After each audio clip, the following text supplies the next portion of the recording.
The intelligent investor अध्याय 20 सुरक्षा का मार्जिन के रूप में निवेश की केंद्रीय अवधारणा।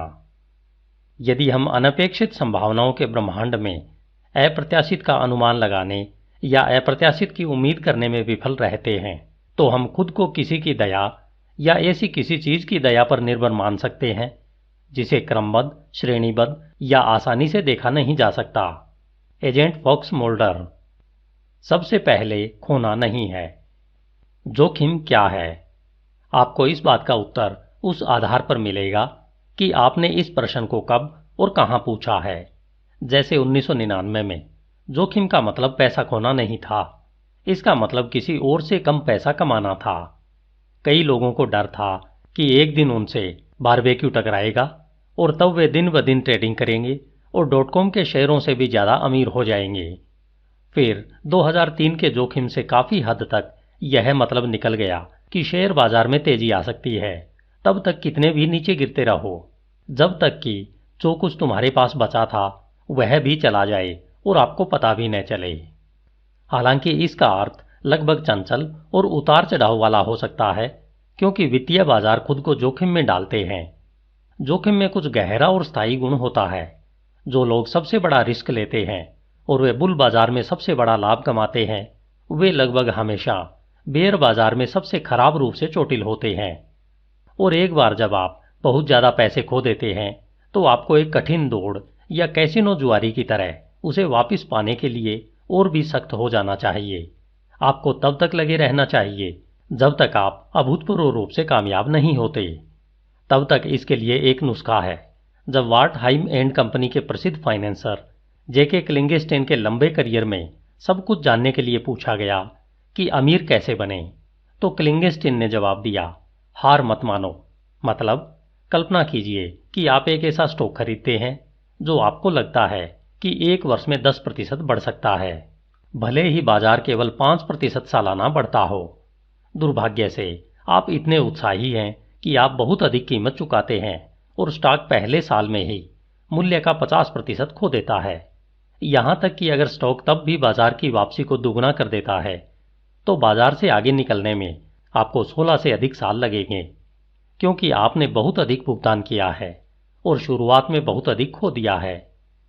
कुछ पैसे खोना निवेश का एक अनिवार्य हिस्सा है और इसे रोकने के लिए आप कुछ नहीं कर सकते, लेकिन एक बुद्धिमान निवेशक होने के लिए आपको यह सुनिश्चित करने की जिम्मेदारी लेनी चाहिए कि आप कभी भी अपने पैसों का नुकसान न करें। हिंदू धर्म में धन की देवी लक्ष्मी को अक्सर फाइबर स्ट्रिप्स पर खड़े होकर चित्रित किया जाता है, जो पलक झपकते ही दूर हो जाती है। उसे प्रतीकात्मक रूप से रखने के लिए लक्ष्मी के कुछ भक्त उनकी प्रतिमा को कपड़े की पट्टियों से ढक देंगे या फर्श पैर पर रख देंगे। बुद्धिमान निवेशक के लिए ग्राहम की सुरक्षा का मार्जिन एक ही कार्य करता है, जिससे किसी निवेश के लिए बहुत अधिक भुगतान करने से इनकार करके आप उन अवसरों को कम कर देते हैं जिनसे आपका धन कभी भी नष्ट हो जाएगा या अचानक नष्ट हो जाएगा। इस पर विचार करें। दिसंबर 1999 में समाप्त होने वाली 4 तिमाहियों में fibre optics company JDS Uniphase Corp ने शुद्ध बिक्री में $673 मिलियन कमाए, जिस पर इसे $313 मिलियन का नुकसान हुआ। इसकी कुल मूर्त संपत्ति $1.5 बिलियन थी। फिर भी 7 मार्च 2000 को जेडीएस यूनिफेज के शेयर में $153 का हिस्सा था, जिससे कंपनी को कुल $143 बिलियन का कुल बाजार मूल्य मिला। और फिर न्यू एरा के शेयरों की तरह यह दुर्घटनाग्रस्त हो गया। जो कोई भी उस दिन इसे खरीदता था और 2002 के अंत तक उससे जुड़ा रहता, उसने इन संभावनाओं का सामना किया। यदि आपने 7 मार्च 2000 को जेडीएस यूनिपेज को $153.421 के अपने चरम मूल्य पर खरीदा था और फिर भी इसे साल 2002 के अंत तक रखा, तो वापसी की विभिन्न वार्षिक औसत दरों पर आपको अपनी खरीद मूल्य पर वापस आने में कितना समय लगेगा। यहां तक कि 10% वार्षिक रिटर्न की मजबूत दर पर इस अति खरीद पर भी 43 साल से अधिक समय लगेगा। जोखिम हमारे स्टॉक में नहीं बल्कि अपने खुद में है। जोखिम दूसरे आयाम में मौजूद है, यानी आपके अंदर। यदि आप यह समझते हैं कि आप वास्तव में किसी निवेश को कितना बेहतर समझते हैं या कीमतों में एक अस्थायी गिरावट को संभालने की आपकी क्षमता में नहीं है, तो इससे कोई फर्क नहीं पड़ता कि आप क्या करते हैं या बाजार कैसा है। अंततः वित्तीय जोखिम यह तय करता है कि आपके पास किस प्रकार के निवेश हैं और आप किस तरह के निवेशक हैं। यदि आप जानना चाहते हैं कि वास्तव में जोखिम क्या है, तो अपने नज़दीकी बाथरूम में जाएं और दर्पण को देखें। कांच से जो आपको देख रहा है वही जोखिम है। जैसा कि आप खुद को आईने में देखते हैं, वैसे आपको क्या देखना चाहिए। नोबेल पुरस्कार विजेता मनोवैज्ञानिक डेनियल काहनमैन उन 2 कारकों की व्याख्या करते हैं जो अच्छे निर्णय लेते हैं। पहला, सही तरह से कैलिब्रेटेड आत्मविश्वास। क्या मुझे यह निवेश समझ में आता है और मुझे लगता है कि मैं ऐसा कर सकता हूं।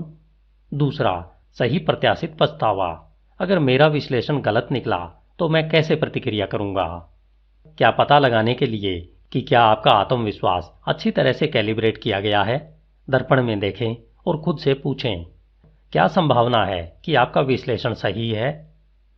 पहला, मेरे पास कितना अनुभव है। अतीत में इसी तरह के फैसलों के साथ मेरा ट्रैक रिकॉर्ड क्या है। दूसरा, अन्य लोगों का विशिष्ट ट्रैक रिकॉर्ड क्या है जिन्होंने अतीत में यह कोशिश की है। तीसरा, अगर मैं खरीद रहा हूं तो कोई और बेच रहा है, यह कैसे संभव है कि मैं कुछ ऐसा जानता हूं जो इस दूसरे व्यक्ति या कंपनी को नहीं पता है।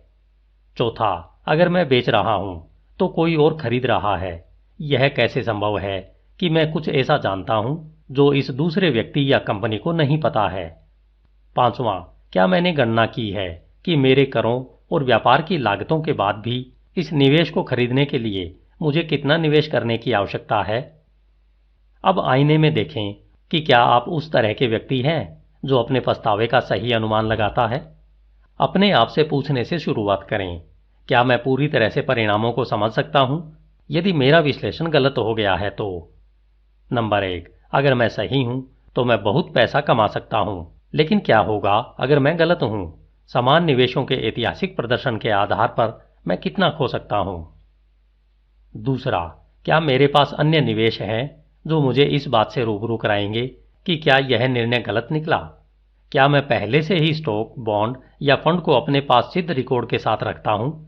जब मैं जिस तरह के निवेश पर विचार कर रहा हूं जो नीचे जाता है, क्या मैं इस नए निवेश के साथ अपनी बहुत अधिक पूंजी जोखिम में डाल रहा हूं।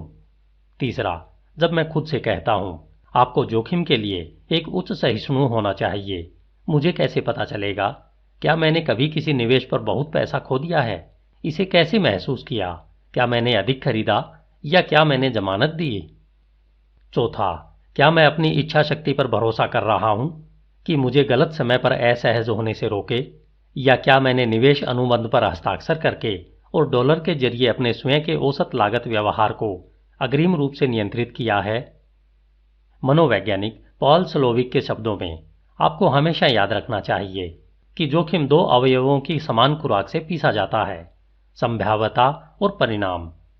निवेश करने से पहले आपको यह सुनिश्चित करना चाहिए कि आपने वास्तविक रूप से सही होने की अपनी संभावना का आंकलन किया है और आप गलत होने के परिणामों पर कैसे प्रतिक्रिया देंगे।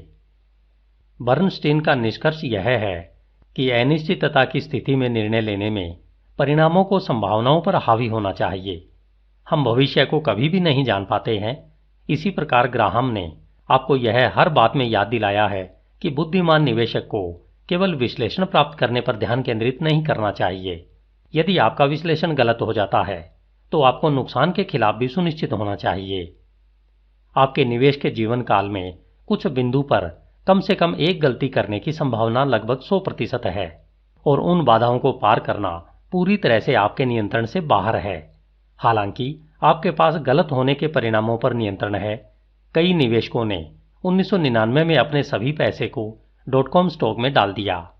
1999 में मनी मैगजीन द्वारा 1338 अमेरिकियों के एक ऑनलाइन सर्वेक्षण में पाया गया कि उनमें से लगभग 10वें हिस्से में इंटरनेट शेयरों में कम से कम 85% पैसा लगाया था। उन्होंने सुरक्षा के एक मार्जिन के लिए ग्राहम की कॉल को अनदेखा किया कि वे सही होने की संभावनाओं को जानते थे।